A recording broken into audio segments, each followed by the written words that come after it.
거룩한 주일, 행복한 주일입니다. 오늘도 우리를 부르시는 부르심에 순종하여 예배의 자리에 오신 여러분들을 주의 이름으로 환영하며 축복합니다.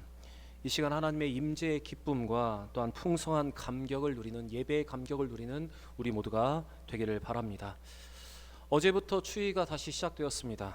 이제 추위를 맞이하면서 저는 두 가지를 생각했습니다.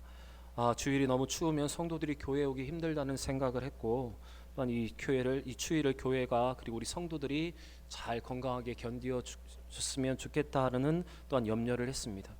이러한 걱정과 함께 생각했던 또 한 가지의 생각은 그래도 겨울은 추워야 한다라는 생각이었습니다. 사실 여러분, 겨울이 추워야 그 다음에 식물들도 튼튼하고 농사도 잘 되는 법입니다. 그러나 우리는 지금 지구 온난화로 인해서 예년과 같지 않은 겨울들을 보내고 있습니다. 지난주에 뉴스를 들어보니까 올해 우리나라에 온 철새가 12.8%, 약 13%가 줄었다고 합니다. 그리고 남해에는 이제 열대 어종이 잡히기를 시작했고, 울릉도의 어종이 60%가 열대와 아열대 어종으로 바뀌었다고 합니다. 여러분, 우리는 따뜻한 날들을 기대하지만 그래도 겨울은 겨울다워야 그 다음 해에 축복이 있는 것입니다. 계절이 계절다워야 그 다음에 하나님이 우리에게 주신 자연을 우리는 계속 누릴 수가 있습니다. 여러분, 다가온 추위를 힘들고 어려운 것만으로 바라보지 마시고 다음 해를 위해서 우리에게 필요한 것임으로 바라볼 수 있는 여러분과 제가 되길 바랍니다. 그리고 만약 여러분의 인생에도 겨울이 찾아왔다면 하나님께서 따뜻한 봄과 더 풍성한 열매를 우리에게 주시기 위해서 우리에게 주신 것으로 믿고 이 인생의 겨울도 잘 이겨내는 여러분과 저의 삶이 되기를 원합니다. 야고보서 5장 7절부터 8절에 이렇게 기록되어 있습니다. 그러므로 형제들아, 주께서 강림하시기까지 길이 참으라. 보라, 농부가 땅에서 나는 귀한 열매를 바라고 길이 참아 이른 비와 늦은 비를 기다리나니 너희도 길이 참고 마음을 굳건하게 하라. 주의 강림이 가까우니라. 사랑하는 여러분, 이 겨울 우리에게 주실 그 봄의 은혜와 봄의 열매를 기대하면서 잘 보내는 여러분과 제가 되기를 바랍니다. 그리고 우리에게 찾아온 모든 어려움과 겨울과 같은 이 모든 상황들도 우리의 마음을 굳건하게 하게 믿음으로 잘 참고 견디는 우리 모두가 되기를 바랍니다. 우리 옆에 분과 한번 이렇게 인사했으면 좋겠습니다. 겨울은 겨울다워야 합니다. 인사하겠습니다. 겨울은 겨울다워야 합니다. 다시 한번 인사하겠습니다. 봄을 기대하며 겨울을 잘 이겨냅시다. 인사하겠습니다. 봄을 기대하며 겨울을 잘 이겨냅시다. 봄에 주실 은혜와 그 열매를 바라보면서 인생의 겨울, 차가운 겨울을 잘 이겨내는 우리 모두가 되기를 바랍니다. 입다가 암몬의 압제로부터 요단 동편에 있는 지파를 하나님의 능력으로 구원하는 동안에 요단 서편 쪽에 있는 지파들에게 블레셋이 침공하여 그에 의한 압제가 40년 동안 지속되고 있었습니다. 하지만 이 암울한 시대에도 하나님은 이미 이스라엘을 구원할 구원의 계획을 가지고 계셨습니다. 하나님께서는 이스라엘의 압제에서 이스라엘 구원하기 위해서 사사 삼손을 예비하셨습니다. 하나님께서 이스라엘의 압제에서 구원하기 위해서 예비하신 도구와 또한 예비하신 방법은 아이를 낳지 못하는 여인과 그를 통해서 낳게 될 젖먹이였습니다. 오늘 본문 2절과 3절에 이렇게 기록되어 있습니다. 같이 읽겠습니다. 보라, 소라 땅에 단 지파의 가족 중에 마노아라 이름하는 자가 있더라. 그의 아내가 임신하지 못함으로 출산하지 못하더니 여호와의 사자가 그 여인에게 나타나서 그에게 이르시되 보라, 내가 본래 임신하지 못함으로 출산하지 못하였으나 이제 임신하여 아들을 낳으리니. 요단 서쪽에 살고 있던 단 지파 중에 마노아라는 사람이 있었습니다. 이 마노아는 결혼하여 가정을 이루었지만 아직 자녀가 없었습니다. 하나님께서 이렇게 자녀가 없는 마노아의 가정에 나실인 삼손을 주심을 통해서 이스라엘을 구원할 도구로 사용하셨습니다. 여러분, 오늘 본문의 기록대로 임신하지 못하는 여인을 통해서 당신의 구원의 계획을 이루어 가시는 것은 하나님께서 자주 사용하시는 방법 중에 하나입니다. 누가복음 1장 말씀을 보시면 하나님께서 예수 그리스도 메시아의 길을 예비하기 위해서 보내신 세례 요한의 출생의 과정이 기록되어 있습니다. 이때도 하나님은 천사 가브리엘을 아이가 없는 사가랴의 가정에 보내셔서 나이가 많아 늙었던 사가랴와 엘리사벳에게 요한을 잉태하게 하심으로 메시아의 길을 평탄하게 하셨고, 또한 잉태한 마리아를 위로하게 하셨습니다. 바로 이것이 하나님의 일하심의 방법인데, 누가복음 1장의 말씀을 제가 한번 읽겠습니다. 천사가 그에게 이르되 사가라여 무서워하지 말라. 너의 간구함이 들린지라. 내 아내 엘리사벳이 내게 아들을 낳아 주리니 그 이름을 요한이라 하라.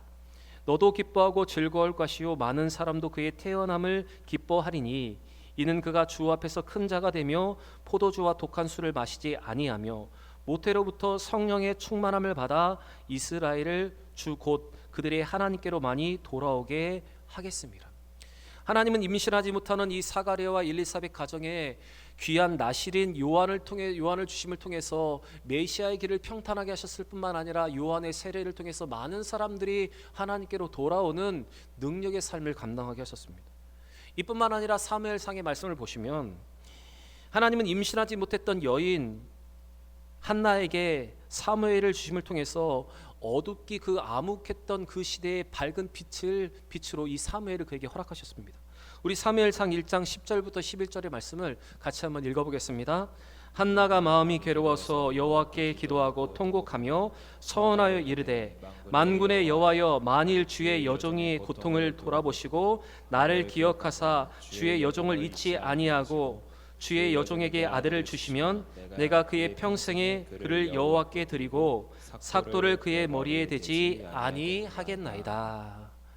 여러분, 한나는 아이를 낳지 못하는 여인이었습니다. 그러나 한나가 이렇게 마음을 정하며 하나님 앞에 서원하여 기도하고 자기에게 주실 아들을 낳으시던 후 하나님께 드리겠다고 그렇게 간절히 기도하였을 때 하나님은 사무엘상 1장 20절에 사무엘을 그에게 허락해 주셨고 한나는 그 사무엘을 하나님께 드리게 되었습니다. 사무엘상 1장 20절의 말씀 제가 한번 읽겠습니다. 한나가 임신하고 때가 이름에 아들을 낳아 사무엘이라 이름하였으니 이는 내가 여호와께 그를 구하였다 함이더라. 그래서 이 사사 삼손의 탄생과 사무엘의 탄생의 이야기는 서로 공통점을 가지고 있습니다. 왜냐하면 이러한 출생의 특징을 가진 이 두 사람은 블레셋의 손에서 이스라엘 구원하는 같은 시대에 사역을 했던 사사였기 때문입니다.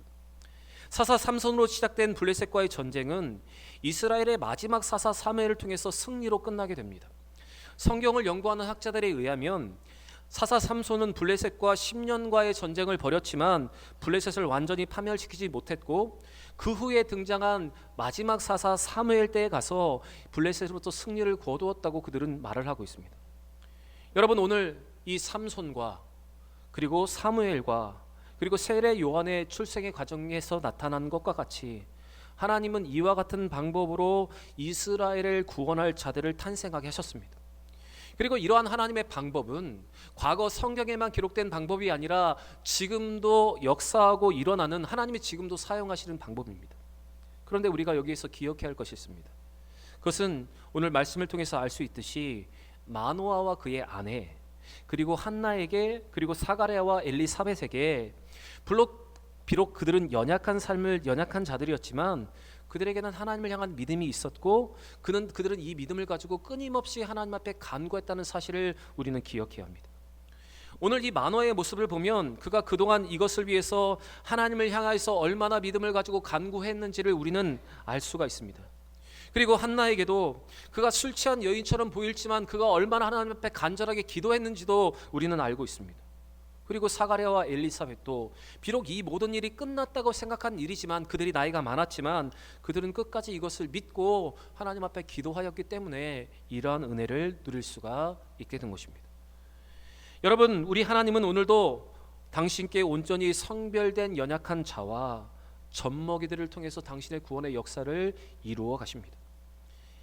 마치 모든 것이 끝났다고 여겨지는 상황 속에서라도 끝까지 믿음을 가지고 기도하는 자들에게 하나님 이러한 성별되며 구별된 자들을 위해서 오늘도 일하시는 분이 우리 하나님이십니다.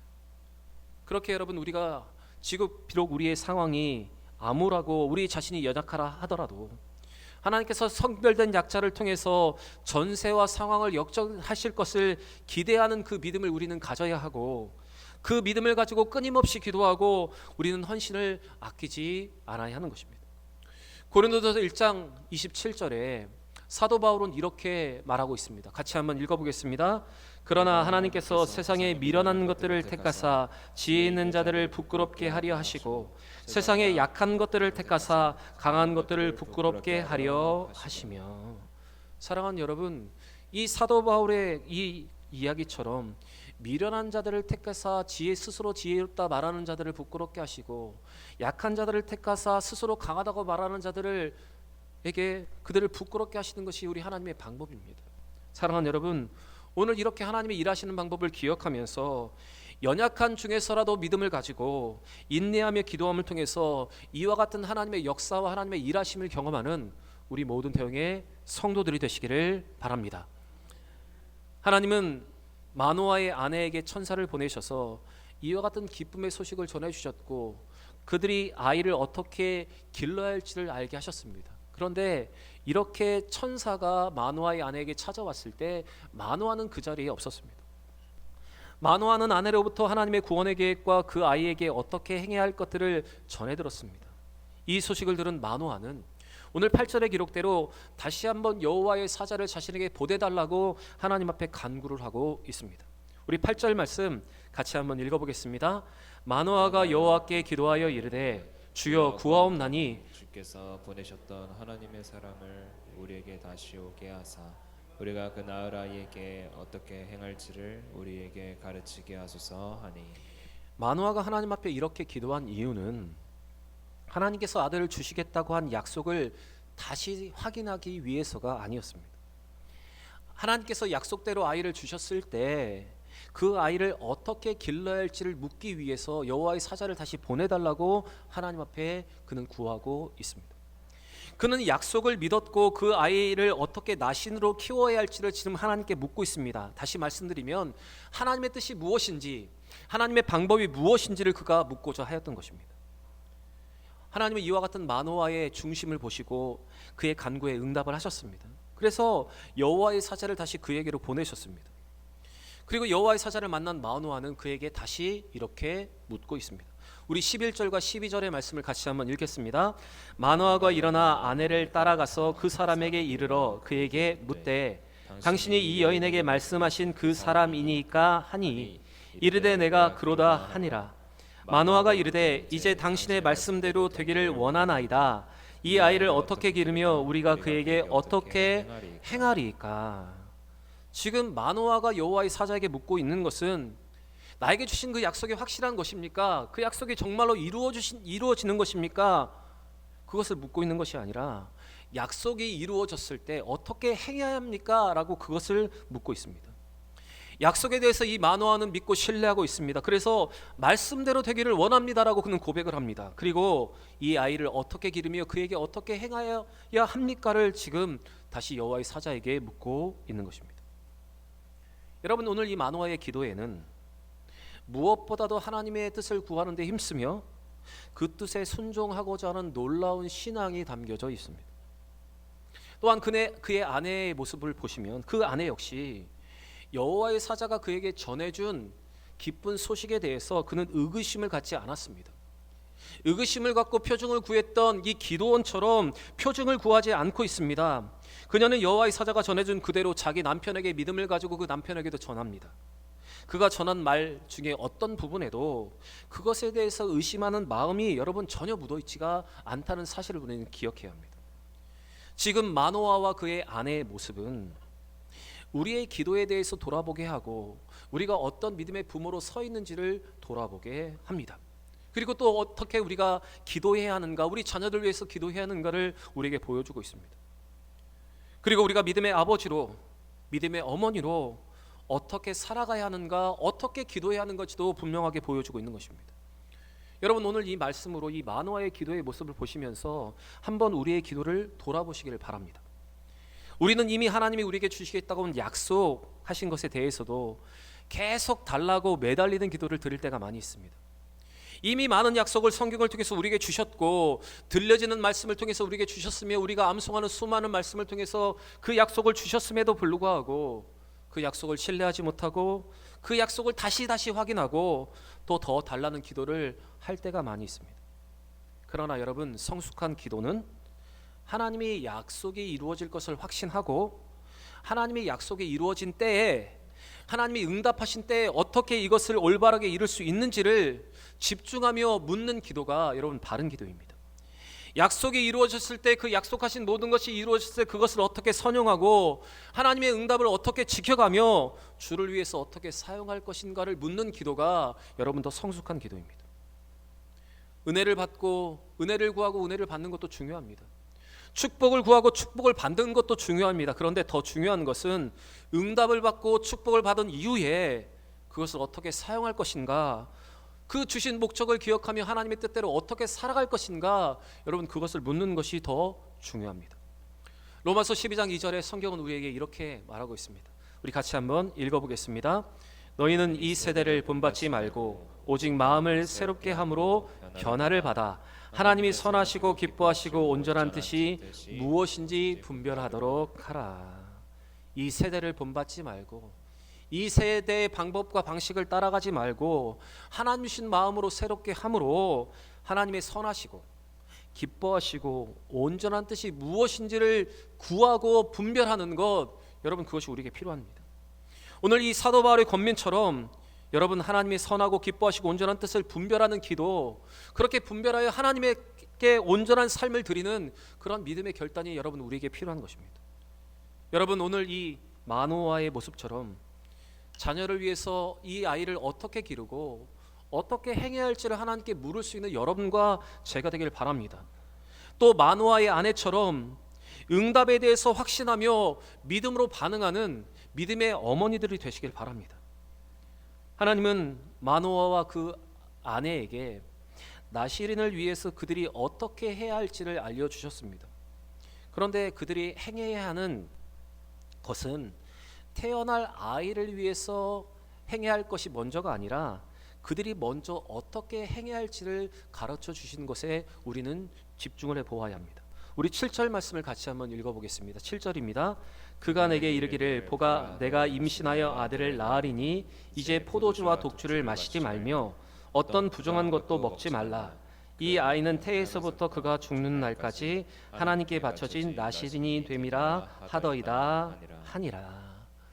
그 나시린의 태어남을 위해서 하나님이 그들에게, 그 부모들에게 말씀하신 것은 그들이 먼저 포도주와 독주를 마시지 말고 어떤 부정한 것도 먹지 말라고 하신 명령이었습니다. 태어날 아이의 머리에 삭도를 대지 말라는 명령 외에는 이 다른 모든 명령들은 먼저 부모가 하나님 앞에 거룩하며 성결하게 먼저 서기를 바라는 하나님의 마음이 바로 담겨져 있습니다. 여러분, 이것은 하나님은 나시린을 위해서 그 부모가 먼저 거룩한 부모가 될 것을 지금 명하고 있는 것입니다. 부모가 먼저 하나님 앞에 정결하며 거룩하게 서야 그의 태에서 태어나는 아이들이 그 모습을 보면서 그가 거룩하고 성별되게 구별되어서 하나님의 사람으로, 하나님의 능력 있는 도구로 사용될 수 있다는 것을 오늘 우리에게 이렇게 보여주고 있는 것입니다. 여러분, 부모가 먼저 거룩하게 서야 자녀들의 삶이 구별될 수 있습니다. 그래서 교회가 건강해지고 자녀들이 믿음 안에서 잘 살아나기 위해서, 다음 세대가 믿음으로 더 잘 성장하기 위해서는 여러분 거룩한 부모들이 많아져야 여러분 교회가 더 거룩하게 성장하는 것입니다. 세상의 가치와 기준으로 살아가는 부모들이 아니라 정말로 믿음으로 살아가려 하는 부모들이 있어야 여러분 우리의 다음 세대가 더 믿음으로 선다는 것입니다. 여러분 이를 위해서 기도하고 이러한 부모가 되도록 더 주 앞에 온전히 헌신하는 이러한 믿음의 조상들과 선조가 되도록, 이러한 믿음의 먼저 선 세대가 되도록 이렇게 기도하며 믿음으로 서는 우리 모두가 되기를 바랍니다. 사랑하는 여러분, 기도는 하나님을 향한 신뢰의 표현입니다. 그래서 믿음 없는 사람은 기도하지 않고 믿음이 떨어지면 기도부터 하지 않게 되는 것입니다. 그러나 기도하고 간구하는 것은 믿음이 있다는 뜻이며 우리가 조금의 믿음을 가지고 하나님께 기도할 때 하나님은 결코 그 기도를 외면하지 않으십니다. 여러분 오늘 이 마노아의 기도처럼 응답이 왔을 때 어떻게 행할지를 하나님께 묻고 또 자녀들을 믿음으로 어떻게 양육할지를 하나님께 구하는 믿음의 부모들이 되시기를 바랍니다. 그리고 먼저 우리 자녀들 앞에서 먼저 거룩하고 거룩하게 구별되는 삶을 살아가는 믿음의 부모들 되시기를 바랍니다. 그리고 오늘도 연약한 자를 통해서 구원을 이루어 가시는 하나님을 신뢰하며 끝까지 믿음을 가지고 기도하는 우리 모든 대형의 성도들이 되시기를 주의 이름으로 간절히 축원합니다.